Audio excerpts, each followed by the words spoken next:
What's up, YouTube? So I was talking about Fernando Tatis Jr. and he had a 30-day game suspension, but he's one of the most electrifying players. That happened last year with the Padres. He's the first big name. It was since Alex Rodriguez. I mention it because he's come back with a bang. The Padres are battling the Dodgers for top spot in the NL West, and I think that in time things will be put behind him. I think that if his career turns out well, 10 years from now, he probably won't even. It probably will be just a drop in the bucket against him, and that he'll be a Hall of Famer bound. Gotta believe with the contract he signed and the kind of talent he has, he still has a great chance to be considered one of the best for his generation. I bring this up because somebody is going to be a player that happens to have the kind of suspension or something happens, and will people move on, and will they accept them, and will they embrace them, and will they get to the hall, and will they get their full tutelage? So I'm looking at him, and I think that in time, I think he's got a good chance to, everything will be fine with him. I think that unfortunate things happen, but no one should be, if they have to serve a suspension or something happens, that shouldn't be a mark to hold them out the Hall of Fame if they're still a great player, i.e. And he's still starting, he's still doing his thing. He's having a really good year this year. He's got 7 or 8 home runs already. And he's one of those guys that still draws a lot of fans, still a lot of fanfare. So I hope that nothing gets in the way. I hope everything is smooth sailing as time goes on, because he's definitely one of them baseball players that I like to watch play. And I never understood how, when they draw these suspensions, they put this thing on you like, oh, you're the bad guy, oh, you're the worst things, everything, etc.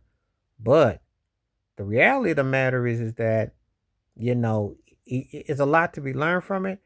If the Padres go off and win a World Series or two during his contract or something like that, or he's in the World Series, or he's a NL MVP or a batting champ, his personality, his vibe, his demeanor, people will move on, and it'll be forgotten in time.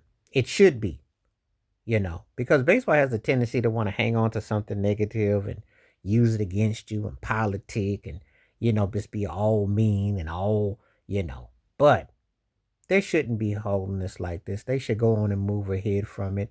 They should go ahead and just, you know, go with it. So that's how I feel about it. I think he is definitely proven to be a great talent, and I hope he doesn't get, that they don't use it against him. See, because if they want someone in the Hall of Fame with any kind of suspect situations, David Ortiz is in.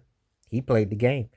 Alex Rodriguez is an owner of the Minnesota Timberwolves. Will he ever get into Baseball Hall of Fame? I don't know. Baseball has this old, antiquated spitefulness about them that they act like they're righteous and pious when they're furthest thing from the truth.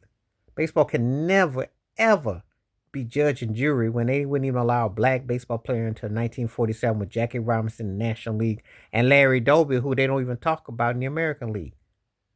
They got audacity. As far as any amphetamine or anything that goes on, there's always been something. So how can you prove anything? But if the man goes on, has a great career, things stay clean and fresh, and he wins, and he's a great top tier player, you have to acknowledge him in time. So I'm just saying it today. I'm putting it right now today.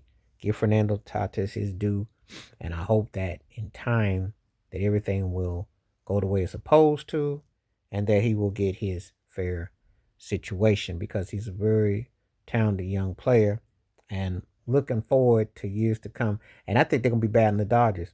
I think that's the best two teams, arguably in the National League. All due respect to Atlanta, Philadelphia is kind of like you don't know what they're gonna do, and we can't really take the Central two serious.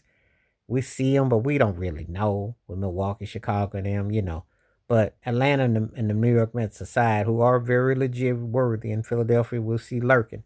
But San Diego and the Dodgers, that's a rivalry. Don't, and due respect to the Giants, but there's something about that Padres Dodgers thing that hit a little bit different. And Fernando Tatis is one of the reasons why.